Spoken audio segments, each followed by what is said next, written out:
আগের বারের বন্যাও হয়েছিল, তোমাদেরকে সবাইকে দেখিয়েছি যে কত দূর অব্দি জল এসছে। এবারেও দেখাবো, কিন্তু বেশি দূর যেতে হবে না এবারে জল দেখাতে, কারণ জল বেশি দূরেই নেই। গঙ্গামা আমাদের বাড়ির সামনে চলে এসছে। এটা হচ্ছে আমাদের বাড়ি, আর এটা হচ্ছে জল।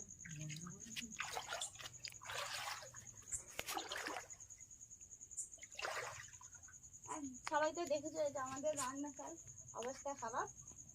সত্যি প্রচুর পরিমাণে কষ্ট হচ্ছে, কারণ মানে সারাদিন এই জলে হেঁটে হেঁটে না গলা টলা বসে গেছে, ঠান্ডা লেগে গেছে। এই জলে সারাদিন তো জলেই হাঁটতে হবে। তুমি কোথাও যেতে তো পারি না, ওটা বাদ দাও।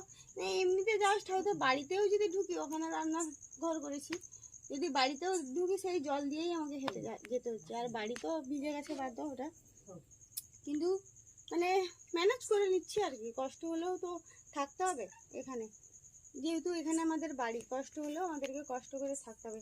কিন্তু সব থেকে দুঃখের বিষয় হচ্ছে একটা, যে আমাদের বাথরুম ডুবে গেছে।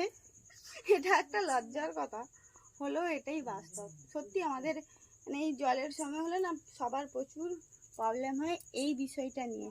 খাওয়া দাওয়া আলু ভাতে ভাত সবাই খেয়ে নেবে, কিন্তু এই যে বাথরুমের একটা ব্যাপার থাকে, মানে চারিদিকে ডুবে গেলে কি করবে বলো, প্রচুর প্রবলেম হয়।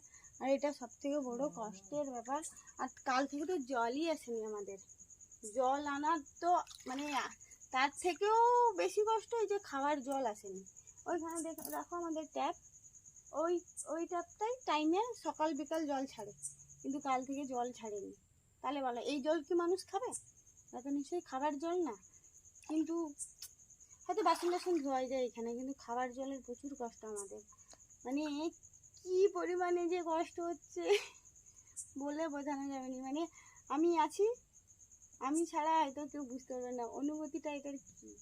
কিন্তু একটা জিনিস খুব ভালো লাগছে, যে বাড়িতে অনেক মাছ এসছে জানো, এইখানে মাছ আছে, অনেক মাছ আছে। আর এখানে এটা হচ্ছে বাইরের অবস্থা, ওটা হচ্ছে নদী, এটা হচ্ছে বাইরে, এটা হচ্ছে ঘর। আমরা এমন জায়গায় মানে বসবাস করি।